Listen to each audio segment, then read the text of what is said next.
दोस्तों स्वागत है आप सबका हमारे चैनल की एक बिल्कुल ही नई वीडियो के अंदर, जहां पर आज की इस वीडियो के अंदर हम बात करने वाले हैं अजय देवगन की लेटेस्ट मूवी रेड 2 के बारे में। ये रेड 2 मूवी साल 2018 में आने वाली रेड का सेकंड पार्ट है, जो कि रिलीज हुई है इस महीने की 1 तारीख को, यानी कि 1 मई 2025 को। और बिल्कुल अपने फर्स्ट पार्ट की तरह ये मूवी भी पूरी तरह से बेस्ड है रेड के ऊपर। और आज की वीडियो के अंदर मैं आप सभी के लिए इस पूरी रेड 2 मूवी को डिटेल से एक्सप्लेन करने वाला हूँ, ताकि आप सभी घर बैठे इस पूरी मूवी की स्टोरी को जानकर एंजॉय कर सकें। सो अगर आप में से कोई पहली बार हमारे चैनल को देख रहा है तो आप जल्दी से हमारे चैनल को सब्सक्राइब कर लीजिए और सब्सक्राइब बटन के बगल वाले बेल आइकन को ऑल पर सेट कर लीजिए, ताकि आप हमारे चैनल की सारी लेटेस्ट वीडियो सबसे पहले देख पाएं। बाकी दोस्तों, अगर आपको आज वाली वीडियो पसंद आती है तो आप वीडियो को लाइक करना और कमेंट्स के अंदर रेड 2, गुड, वेरी गुड या फिर ऐसे किसी वर्ड का यूज जरूर करना। और ये सब इसीलिए क्योंकि आप सभी के वीडियो को लाइक करने से और कमेंट करने से ही हमें मोटिवेशन मिलता है। सो फिर आइए अब हम बिना किसी देरी के आज की इस कमाल की वीडियो को स्टार्ट करते हैं।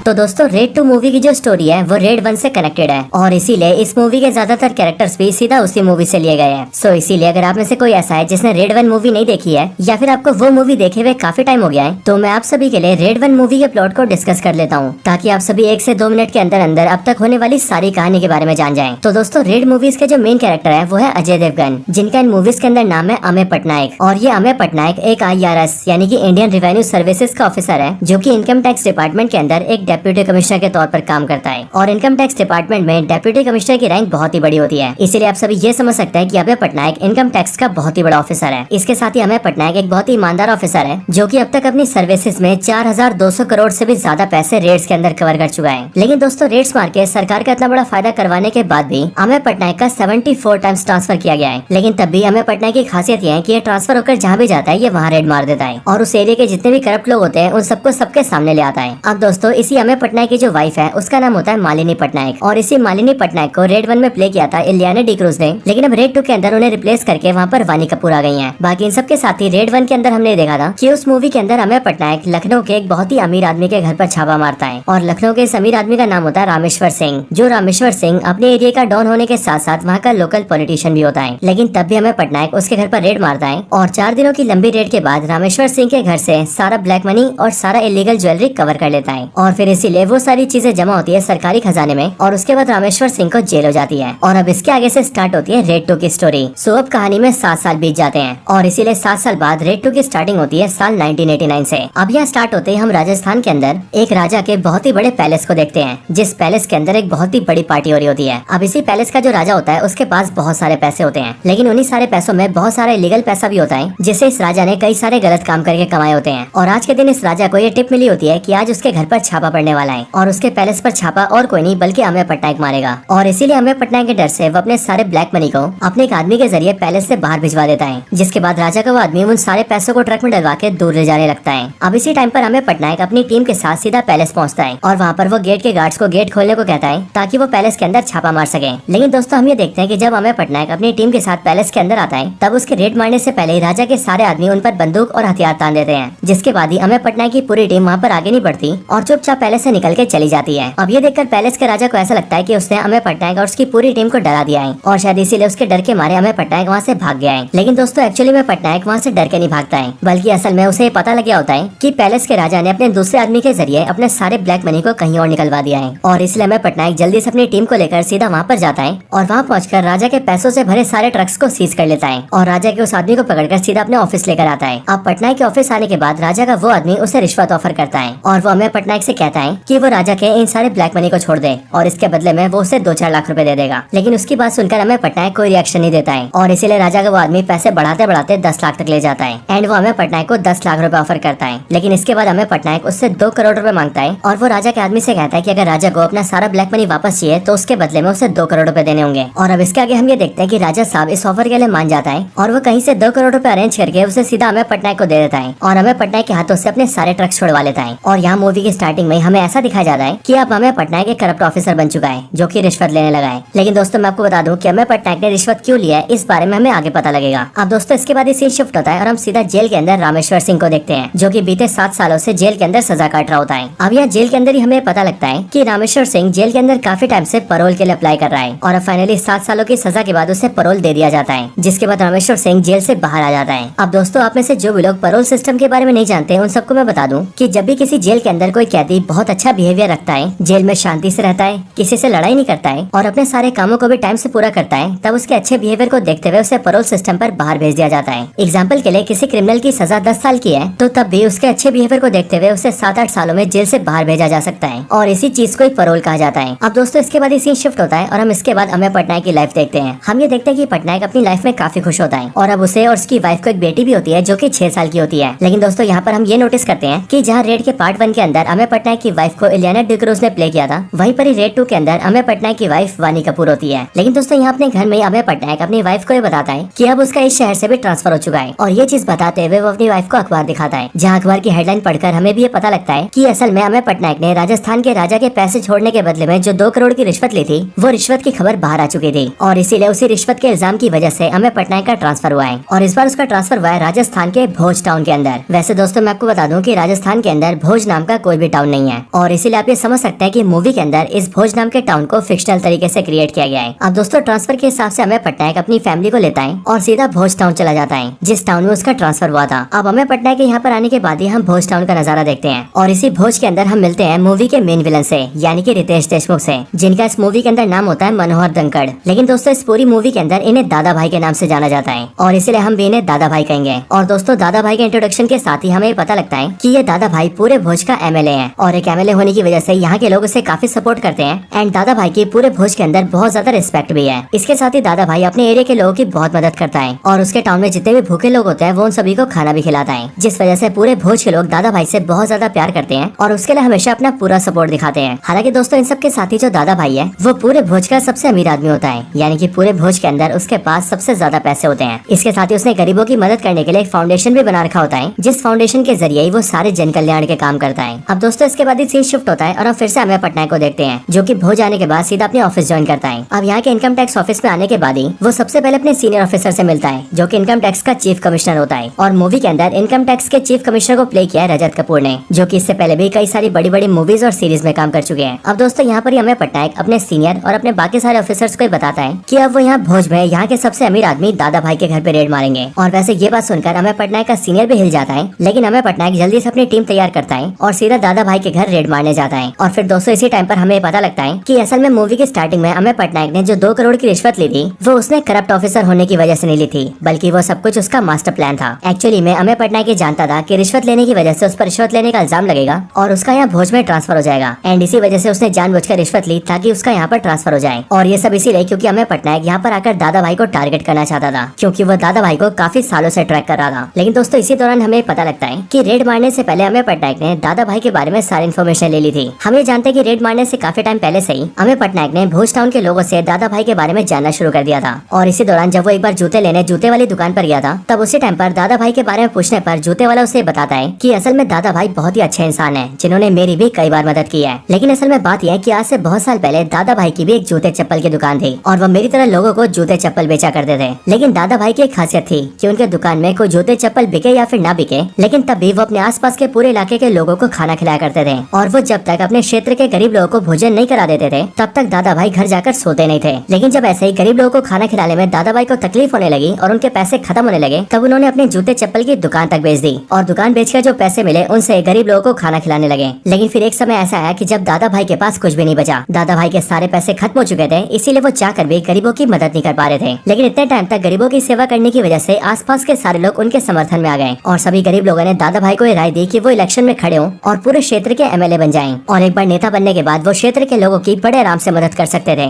अब सभी लोगों ने दादा भाई को ये राय दी कि वो चीफ मिनिस्टर के ऑफिस जाकर उनसे टिकट मांगे। लेकिन जब लोगों के कहने पर दादा भाई चीफ मिनिस्टर के ऑफिस गए और वहाँ जाकर एमएलए बनने की टिकट मांगी, तो वो सुनकर वहाँ बैठे चीफ मिनिस्टर ने और बाकी सारे लोगों ने दादा भाई का बहुत मजाक बनाया। चीफ मिनिस्टर ने दादा भाई को गरीब और फटीचर कहा और उन्होंने दादा भाई से ये भी कहा कि उसकी चप्पल खरीदने की भी औकात नहीं है और इसीलिए दादा भाई की बेइज्जती करने के लिए उसने दादा भाई के पैरों में पहनी हुई चप्पल को उनके सर पर रखने को कहा और सर पे चप्पल रखकर ही वहाँ से जाने को कहा। लेकिन लेकिन जब भोज के लोगों ने देखा कि चीफ मिनिस्टर ने दादा भाई की बेइज्जती करी है और अपने ऑफिस से दादा भाई को उनके सर पर चप्पल रखवाकर वापस भेजा है, तब पूरे भोज के सारे लोग दादा भाई के समर्थन में आ गए और सभी लोगों ने मिलकर बिना किसी पार्टी के दादा भाई को पूरे क्षेत्र का एमएलए बना दिया। यहाँ तक कि उसके बाद से दादा भाई का समर्थन इतना ज्यादा बढ़ गया कि खुद राजस्थान के चीफ मिनिस्टर को भी दादा भाई से माफी मांगनी पड़ी और उनसे माफी मांग के दादा भाई का सपोर्ट लेना पड़ा, जिसके बाद दादा भाई पूरे राज्य के होम मिनिस्टर बन गए और उसके बाद से दादा भाई ने अपनी फाउंडेशन खोली जिसके जरिए वो आज गरीबों की मदद कर रहे हैं। हालांकि इन्हीं सारी इंक्वायरीज के साथ ही अमेय पटनायक को ये भी पता लगता है कि दादा भाई आज से काफी साल पहले नेहा नाम की एक लड़की से प्यार भी किया करता था। और वैसे तो दादा भाई और नेहा दोनों एक दूसरे से शादी करने वाले थे, लेकिन शादी होने से पहले नेहा की ट्रेन हादसे में मौत हो गई और उस बात का दादा भाई को बहुत बड़ा सदमा लगा एंड फिर उसके बाद से दादा भाई ने कभी शादी ही नहीं करी। हालांकि दादा भाई के साथ साथ ही हमें यहाँ पर अमेय पटनायक के बारे में भी पता लगता है, जैसे कि हम ये जानते हैं कि अमेय पटनायक ने जानबूझकर राजा से रिश्वत ली थी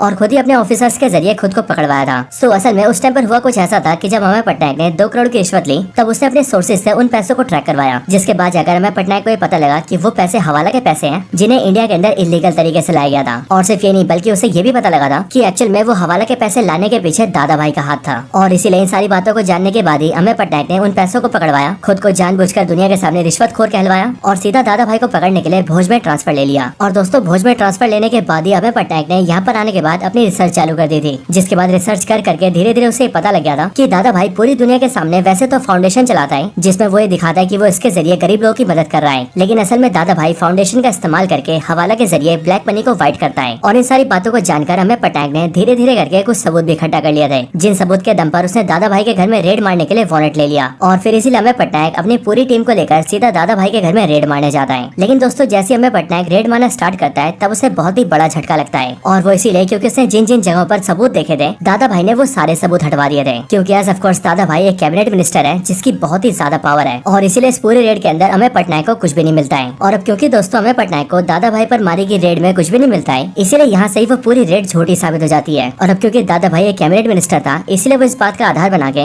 अमेय पटनायक को उसकी नौकरी से सस्पेंड करवा देता है। और सिर्फ ये नहीं दोस्तों बल्कि यहाँ पर ही दादा भाई अमेय पटनायक के सामने इस बात को भी रिवील करता है कि वो ये जानता था कि अमेय पटनायक उस पर यानी कि दादा भाई पर काफी टाइम से नजर रख रहा है, लेकिन असल में अमेय पटनायक को ये नहीं पता था कि खुद दादा भाई भी अमेय पटनायक पर बहुत टाइम से नजर रख रहा है। और इसीलिए दादा भाई ये तक जानता है कि अमेय पटनायक ने जानबूझकर 2 करोड़ की रिश्वत का इल्जाम अपने सर पर लिया, उसी के जरिए उसने दादा भाई को ट्रैक किया और वो यहाँ पर छापा मारने आया। लेकिन दोस्तों इतना कुछ होने की वजह से अमेय पटनायक भी इस बात को डिसाइड करता है कि अभी बेशक से वो दादा भाई का कुछ नहीं बिगाड़ पाया है और दादा भाई ने उसे नौकरी से भी निकलवा दिया है, लेकिन तब भी वो नौकरी में रहे या फिर ना रहे उसके बावजूद भी अब वो दादा भाई को छोड़ेगा नहीं और वो दादा भाई की सच्चाई को सबके सामने लाकर रहेगा। और फिर इसीलिए दोस्तों हम ये देखते हैं कि नौकरी में ना होने के बाद भी अमेय पटनायक अपने नेटवर्क्स को यूज करने लगता है और अपने जान पहचान के लोगों की मदद से इन्वेस्टिगेशन करके दादा भाई के बारे में सारी चीजों के बारे में जानने लगता है। अब दोस्तों इस इन्वेस्टिगेशन के अंदर अमेय पटनायक अपने बैच के पुराने दोस्तों की हेल्प लेता है और अब जाहिर है कि अमेय पटनायक के पुराने बैच वाले दोस्त भी बड़े बड़े सरकारी ऑफिसर्स होते हैं, इसीलिए उन सब की हेल्प की मदद से अमेय पटनायक कई सारी चीजें जानता है और उसे दादा भाई के बारे में बहुत सारी अंदर की बातें पता लगती हैं। असल में दोस्तों अमेय पटनायक काफी टाइम से ये सोच रहा था कि दादा भाई हवाला के जरिए बहुत सारे ब्लैक मनी को व्हाइट करता है, लेकिन आखिरकार वो ब्लैक मनी को व्हाइट करता कैसे है, क्योंकि इतने सारे करोड़ों रुपए को ब्लैक से व्हाइट करने के लिए कोई बड़ा जरिया चाहिए। और दोस्तों ये सब सोचने के दौरान ही अमेय पटनायक को ये पता लगता है कि असल में दादा भाई के पास बहुत सारी जमीनें हैं, इतनी जमीनें जितनी कोई सोच भी नहीं सकता है, और वो सारी जमीनें दादा भाई या फिर उनके किसी रिश्तेदार के नाम पर रजिस्टर्ड है। और फिर इसीलिए यहाँ से इन्वेस्टिगेशन करके अमेय पटनायक को ये पता लगता है कि एक्चुअल में दादा भाई अपने ब्लैक मनी को व्हाइट जमीनों के जरिए करता है, क्योंकि दादा भाई जितने ही ब्लैक मनी को लेता है वो जमीन खरीदने के बहाने उन सारे ब्लैक मनी को व्हाइट में दिखा देता है। लेकिन जाहिर है कि ऐसी बड़ी ट्रांजेक्शन दिखाने के लिए दादा भाई के पास कोई जमीन होनी चाहिए और इसीलिए इन जमीनों को हासिल करने के लिए दादा भाई दूसरी तरीके अपनाता है और ये तरीका होता है गरीब और मासूम लड़कियों को जॉब दिलवाना। असल में ऐसा करने के लिए दादा भाई गरीब लड़कियां और उनकी फैमिलीज को पकड़ता है और उनकी फैमिली से उन लड़कियों को जॉब दिलवाने के बहाने में उनकी फैमिलीज की जमीनें ले लेता है, वो भी बहुत ही कम दाम में। और उनकी सारी जमीन बहुत ही कम दाम में लेने के बदले में वो उनकी बेटियों को सरकारी रेलवे जैसे डिपार्टमेंट में जॉब दिलवा देता है। लेकिन सिर्फ यही नहीं दोस्तों बल्कि इन सबके साथ ही दादा भाई जिन भी लड़कियों को जॉब दिलवाता है वो उन सभी लड़कियों को एक्सप्लॉइट भी करता है, यानी कि दादा भाई उन सभी लड़कियों का फिजिकली मिसयूज करता है। और सिर्फ यही नहीं दोस्तों बल्कि इन सब चीजों के साथ ही अमेय पटनायक को ये भी पता लगता है कि भोज के लोगों ने उसे दादा भाई के जिस लवर के बारे में बताया था यानी कि नेहा राठौर के बारे में, वो नेहा या फिर यूं कहे वो नेहा राठौर और उसकी पूरी स्टोरी भी झूठी थी। असल में गाँव वालों के बीच ऐसी बात फैली थी कि नेहा राठौर दादा भाई से प्यार करती थी,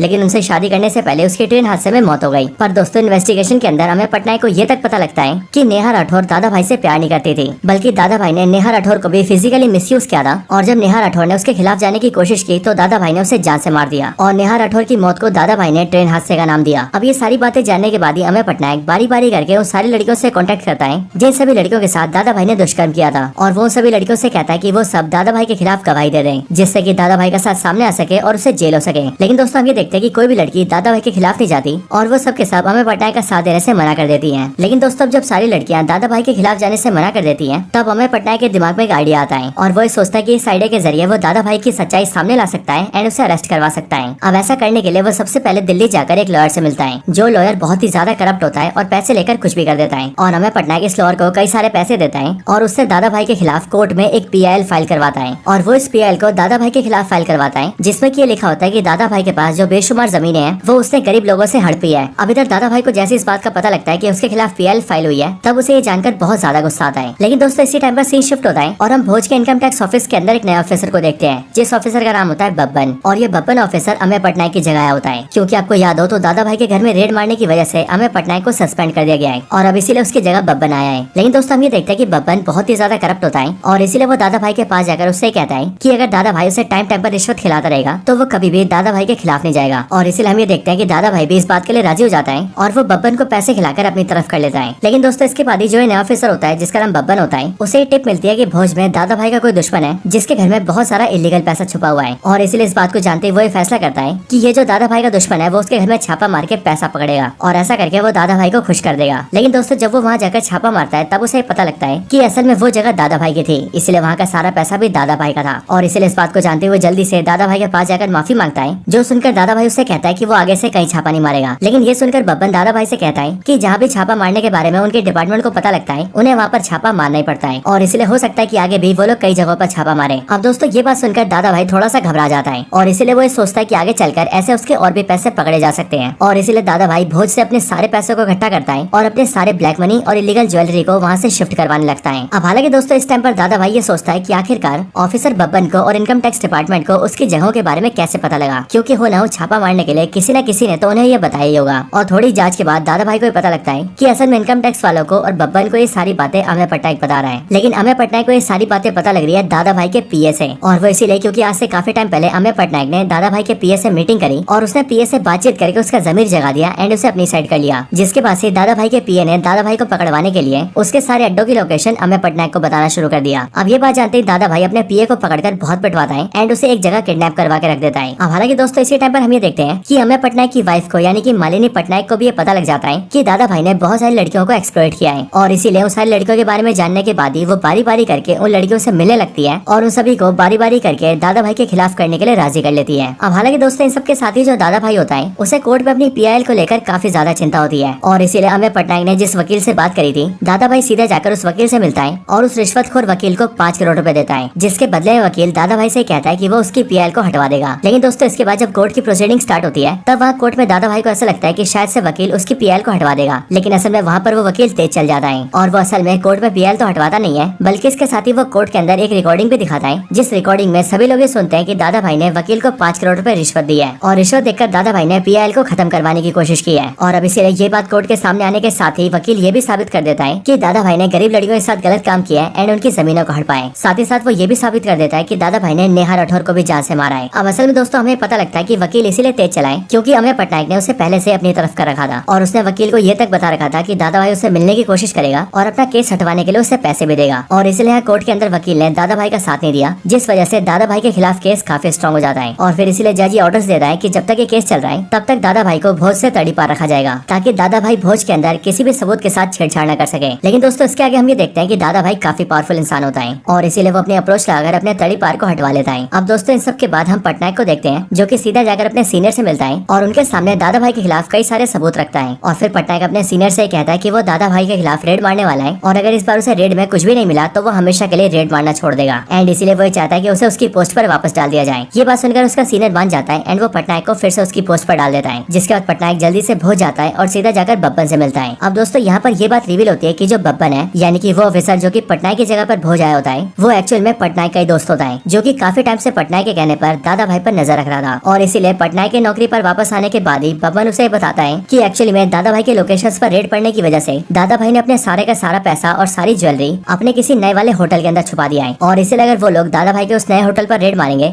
तो उन्हें वहाँ से सब कुछ मिल जाएगा। अब दोस्तों ये बात पता लगते ही पटनायक अपनी टीम तैयार करता है और वो जल्दी से दादा भाई के नए होटल में रेड मारने जाता है। हालांकि इस टाइम पर हमें पता लगता है कि दादा भाई से तड़ी पार तो हट गया होता है, लेकिन वो इस टाइम पर चुनाव के काम से बाहर बाहर गया होता है। इधर पटनायक अपनी टीम के साथ मिलकर होटल में छापा मारता है, लेकिन काफी देर ढूंढने के बाद भी उसे कुछ भी नहीं मिलता है। लेकिन फिर वो जैसी होटल की दीवारों को तोड़ता है वैसे उसके अंदर से बहुत सारा सोना और कैश निकलना स्टार्ट हो जाता है। इसके साथ ही इस होटल के अंदर जितने भी बाथरूम्स होते हैं उन सब के अंदर सोने के नल लगे होते हैं, और इसीलिए अमेय पटनायक और उसकी पूरी टीम मिलकर इन सारी चीजों को जब्त कर लेती है। जिसके बाद इस पूरी रेड के अंदर 500 करोड़ की प्रॉपर्टी पकड़ी जाती है, और ये सारी की सारी बेनामी चीजें दादा भाई की होती है। अब दादा भाई को जैसे ये पता लगता है वैसे वो जल्दी से अपने होटल की तरफ भागता है, और वो रास्ते में जल्दी से सीएम को भी फोन करता है ताकि वो सीएम से कहकर इस पूरी रेड को रुकवा सके। लेकिन सीएम दादा भाई को ये बोलकर मना कर देता है कि ये पूरी रेड सेंट्रल गवर्नमेंट के हाथ में है, इसलिए वो लोग कुछ नहीं कर सकते हैं। लेकिन ये बात जानते ही दादा भाई जल्दी से पीएम को भी फोन करता है ताकि वो पीएम से कहकर इस रेड को रुकवा सके। लेकिन हम ये देखते हैं कि पीएम दादा भाई का फोन नहीं उठाते हैं। अब ये सब देखकर दादा भाई को बहुत गुस्सा आता है, और इसलिए वो जल्दी से भोज के लोगों को उकसाता है और उन सभी को अमेय पटनायक के खिलाफ कर देता है। जिसके बाद हम ये देखते हैं कि भोज की सारी जनता मिलकर जल्दी से दादा भाई के होटल को घेर लेती है और अंदर घुसकर अमेय पटनायक को मारने की भी कोशिश करती है। लेकिन ये सारी चीजें देखकर अमेय पटनायक ने जो भी पैसे रिकवर किए होते हैं वो उन सारे पैसों को उड़ाने लगता है, जो देखकर भोज की सारी जनता उन पैसों को लूटने में बिजी हो जाती है। और इन पैसों को लौटाते हुए अमेय पटनायक अपने साथियों से कहता है कि ये पैसा असल में भोज के लोगों का ही है जिन्हें दादा भाई ने लूट लिया था, और इसलिए अब ये पैसा इन सबको वापस मिल रहा है, इसलिए इन सब में कुछ गलत नहीं है। हालांकि इसके साथ ही दादा भाई ने अपने जिस पीए को किडनैप कर लिया था उसे भी उसने इसी होटल में रखा था, और इसलिए वो पीए भी अमेय पटनायक को मिल जाता है, जो देखकर अमेय पटनायक उस पीए को भी छुड़ा लेता है। हालांकि सिर्फ ये नहीं बल्कि अमेय पटनायक को यहाँ पर यह भी पता लगता है कि दादा भाई ने अपना सारा सोना नदी के अंदर छुपा रखा है, और इसलिए पटनायक जल्दी से नदी के अंदर से दादा भाई का छुपाया हुआ सारा सोना बाहर निकाल लेता है। अब ये सारी चीजें दादा भाई अपने सामने देखता है, और इसीलिए उसे बहुत ज्यादा गुस्सा आता है, और इसीलिए वो जल्दी से पटनायक को मारने जाता है। लेकिन उसी टाइम पर दादा भाई के सामने उसकी मदर आ जाती है, और स्टोरी में यहाँ पर हमें पता लगता है कि अमेय पटनायक की वाइफ ने यानी कि मालिनी ने बारी बारी करके उन सारी लड़कियों को एक कर लिया था जिन सब लड़कियों के साथ दादा भाई ने दुष्कर्म किया था, और उन सभी लड़कियों ने एक साथ मिलकर दादा भाई की माँ को सारी सच्चाई बता दी थी। और अब इसीलिए दादा भाई की माँ दादा भाई के सामने आती है एंड वो उसे उसके किए गए कामों के लिए चाटा मारती है। और अब क्योंकि दादा भाई की माँ को उसकी सारी सच्चाई पता लगी थी इसलिए वो बेशर्म के मारे टूट जाता है, और फिर इसीलिए दादा भाई अपने आप ही सरेंडर कर देता है। जिसके बाद वहाँ पर पुलिस आती है और वो दादा भाई को अरेस्ट कर लेती है। अब इसके बाद हमें सीधा जेल का सीन दिखाया जाता है, जहाँ जेल में हम दादा भाई को देखते हैं, और जेल के जिस सेल में दादा भाई होते हैं उसके बगल में ही वहाँ पर ताऊ जी आते हैं, यानी कि रेड 1 का मेन विलन रामेश्वर सिंह। और वो इसीलिए क्योंकि रामेश्वर सिंह के पैरोल की टाइमिंग खत्म हो गई थी। लेकिन यहाँ पर एक साथ मिलने के बाद ही रामेश्वर सिंह और दादा भाई दोनों ये फैसला करते हैं कि वो दोनों मिलकर अमेय पटनायक से अपना बदला जरूर लेंगे। लेकिन दोस्तों फिर इसके साथ ही ये पूरी मूवी यहीं पर खत्म हो जाती है। सो दोस्तों ये थी वीडियो रेड 2 मूवी की स्टोरी के ऊपर। आपको हमारी वीडियो और इस मूवी की स्टोरी कैसी लगी ये आप मुझे कमेंट्स पे जरूर बताना, और अगर आपको वीडियो पसंद आई हो तो आप वीडियो को लाइक जरूर करना। बाकी दोस्तों मैं मिलता हूँ आपसे ऐसी किसी और बेहतरीन वीडियो में, तब तक के लिए गुड बाय।